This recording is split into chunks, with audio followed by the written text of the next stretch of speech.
skies over Wichita, Kansas, changed dramatically from the usual overcast skies to a chaotic atmosphere. Around 3:40 p.m. local time, a convective system began to form over southern Kansas. Weather radar showed towering cumulonimbus clouds reaching over 12 kilometers, indicating the potential for hail formation. 20 minutes later, at 4:10 p.m., hail began falling in western Wichita, beginning in the Delano area and rapidly spreading downtown and eastward. The hailstones ranged in size from 3 to 8 centimeters, or about the size of a baseball, large enough to cause significant damage. Within less than an hour, hundreds of damage reports had been filed with the Wichita Department of Emergency Management.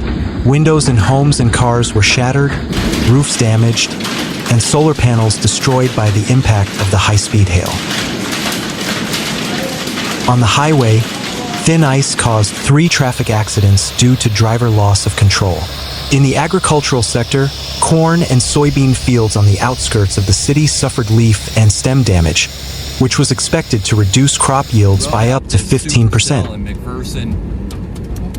A local clinic admitted 7 patients with minor injuries, such as bruises and abrasions, caused by hail while outdoors. Many residents reported receiving no early warning from sirens or weather forecasting apps, leaving them unable to take shelter. Resident Marcus Ellington said he was filling his gas tank when the sky suddenly darkened and he heard a sound like a rock hitting the roof of his car. He thought it was vandalism, but it turned out to be hail. Linda Cho, an elementary school teacher, said she was seeing her children off school and was surprised by the lack of warning.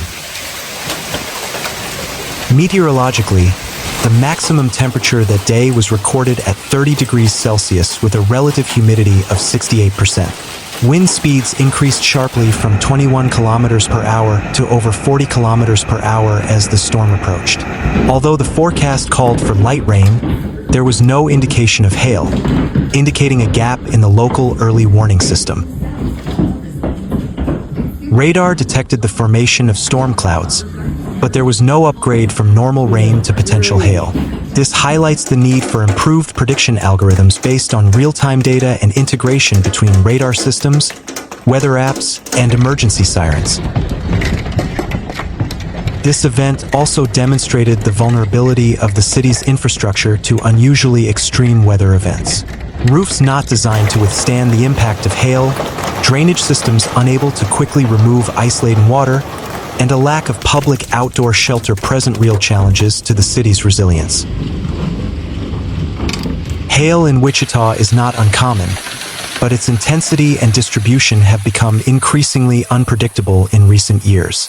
Climate scientists attribute this phenomenon to changing atmospheric patterns due to global warming, where warm air at the surface meets cold air masses aloft, creating ideal conditions for ice formation.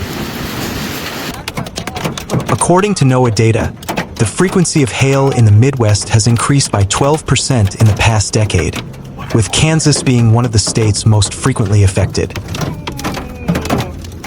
The Wichita city government immediately announced emergency response measures, including public infrastructure inspections, power grid evaluations, and updates to its early warning system in collaboration with the National Weather Service.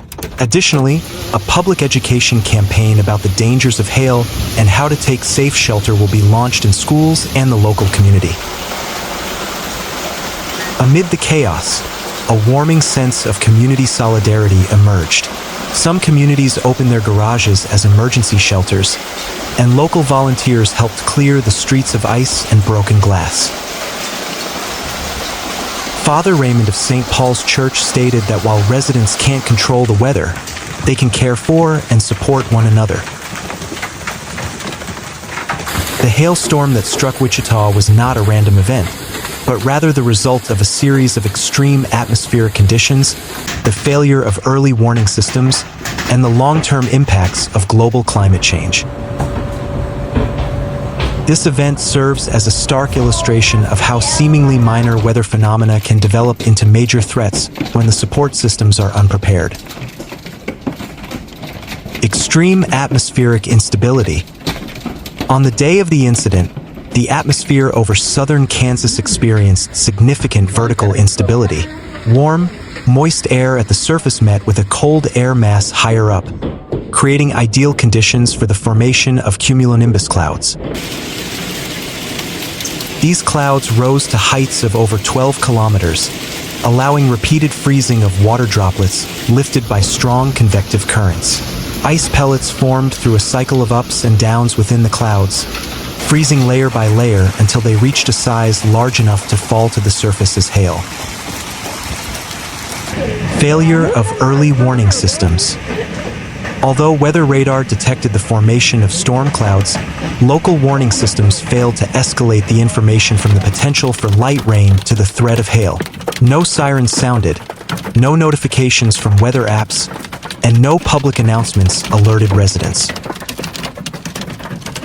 This highlights weaknesses in detection algorithms and communication between systems, particularly in responding to rapidly evolving, vertically evolving atmospheric phenomena.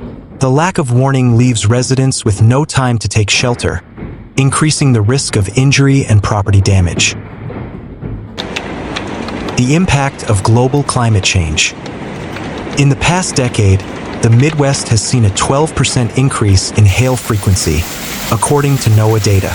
Global warming has altered atmospheric circulation patterns, amplifying vertical instability and expanding the area susceptible to hail formation. Warmer surface air carries more moisture, while changes in the jet stream's path create pockets of cold air at unusually high altitudes. As a result, areas like Wichita that previously rarely experienced hail are now part of a new, yet to be completely mapped risk zone. The vulnerability of urban infrastructure. The damage in Wichita exposed the city's infrastructure's vulnerability to extreme weather events. Roofs, solar panels, vehicle windows, and drainage systems were not designed to withstand the impact of large hail. Roads became slippery and dangerous, leading to traffic accidents. Agricultural fields were damaged, threatening local food security. The lack of public shelters in open spaces increases the risk to residents engaged in outdoor activities during hailstorms. Social unpreparedness and a weak culture of preparedness.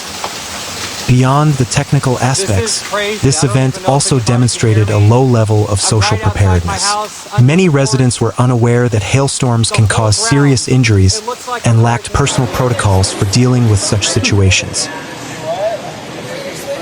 There were no simulations, training, or public education providing the public with basic knowledge on how to take shelter during a hailstorm. This unpreparedness exacerbated the physical and psychological impacts of the event. The need for systemic reform. This event highlights the need for systemic reform in extreme weather risk management. Cities like Wichita need to update their weather prediction systems with artificial intelligence-based technology and real-time data, strengthen weather-resilient infrastructure, and build an adaptive culture of preparedness. Collaboration between local governments, meteorological agencies, the scientific community, and civil society is key to creating a resilient system for future climate threats.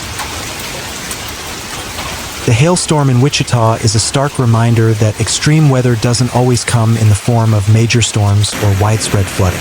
Sometimes the threat falls from the sky in the form of beautiful yet dangerous hailstones. Behind each ice crystal that strikes the ground lies a lesson about the importance of preparedness, systemic resilience, and a collective awareness of climate change, which is becoming increasingly apparent.